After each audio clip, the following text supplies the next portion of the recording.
It's the Texas weather discussion video for Tuesday, the 27th of February. We're nearing the end of the month. I'm Donovan Neal. A few clouds will increase today during the morning hours, with thunderstorms developing at around midday. Then we deal with another chance of some showers and thunderstorms on Wednesday, and then we finally dry out for the beginning of March. Let's talk about it. Here's the upper air look. We remain in the southwest flow loft pattern, but we don't have that blocking pattern that we've had last week, so we're not seeing rain today. Temperatures early this morning, especially down to the south, are in the low to mid 50s, and that's actually seasonal. That's actually pretty mild for a morning for this time of the year. Across the nation, much of the cold air stays to the north of us, and down here in the south, we stay pretty mild for this time of the year. Across the watch warning map, we still have some winter weather advisories out to the west, and we have a flash flood watch or flood watch extending from the northeast tip of Texas extending into much of Tennessee into northern Alabama. Otherwise, things are pretty quiet. We've got a marginal risk for severe weather, including Del Rio, Texas, and extending up towards Texarkana and Longview. And down here, that risk actually includes much of the DFW metro, and we'll have to watch for a few storms that could turn marginally severe, with some of them producing some large hail at times. But let's go to tomorrow. We have a risk for severe weather extending all the way from Leander, Texas to Tupelo, Mississippi, and that standard slight risk includes places like Canton, Texas, up into Holly Springs, Mississippi, and the lower Mississippi Delta. And we do note that marginal risk includes some places in the DFW metro area, mainly places to the south and east. It does not include Fort Worth, but it does include Arlington, Mansfield, Midlothian, and Duncanville, and some of those adjacent areas. Again, some storms could turn marginally severe, with some of them producing some hail at times, and we'll talk more about some instability values.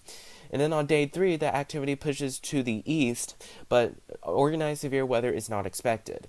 This is the average rainfall for the next 7 days. Most of the rain stays in the lower Mississippi Delta, and down here, we could see 1 inch, anywhere from an inch to half an inch to about 2 inches of rain in some places in North Texas. Of course, higher amounts will stay to the east. So let's go out to the model output. This is the GFS. This is the 06Z run, valid today at noon. We have a deep trough in the Southern California, and down here we do note that thunderstorms could develop at around midday. This is the HRRR model, valid at 2 o'clock this afternoon, and we do note that once the thunderstorms start to develop, we do note that they could become widespread, especially to the east of us, and we do note some of them could turn severe, with some of them being hail producers. We do note that it won't rain all day, but most of the thunderstorms will develop during the afternoon hours and taper off during the evening. And for tomorrow, a cold front comes through. A cold front comes through during the late evening hours tomorrow. But we still note the risk for some scattered showers and thunderstorms could develop during the afternoon and evening hours tomorrow. Here's the high-res NAM at 10 o'clock. We do note that it'll start out at rain at first.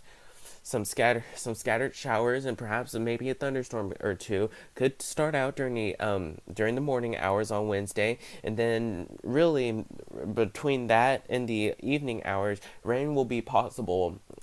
Rain will pretty much be possible during that time frame, with a few of those storms turning strong to perhaps some severe.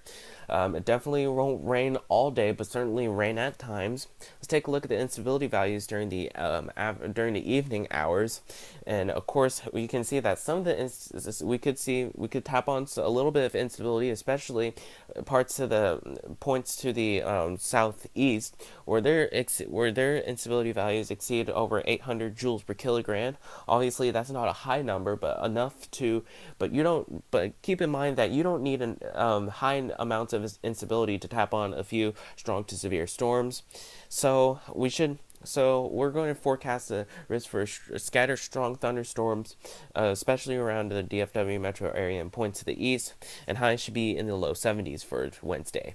Thursday, as March begins, the first day of meteorological spring and the spring tornado season, that surface low deepens near Ohio, and that activity pushes off to the east, and we remain dry with highs in the low 60s.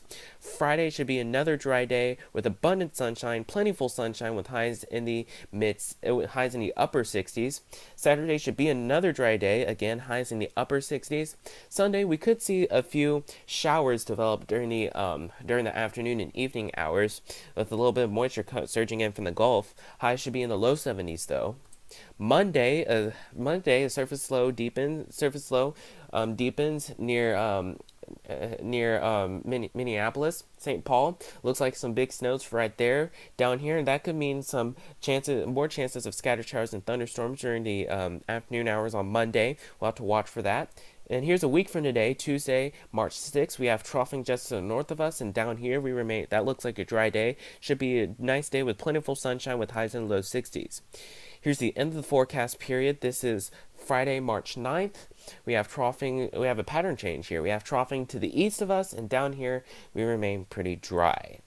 But we can see for the numbers for the next 15 days, the general idea is we do turn very mild for the last day of February, and then after that, from March to March 13th, it does look like we'll be average for this time of the year. The average high for early March is 69 degrees. That's it for the Texas weather discussion video for today. I'll have more notes in the blog. Next video here should be posted at around 7 a.m. tomorrow morning. If you can, catch your local TV stations on the air at 4, 5, 6, and 10. Thanks for watching. Have a great day, and Godspeed.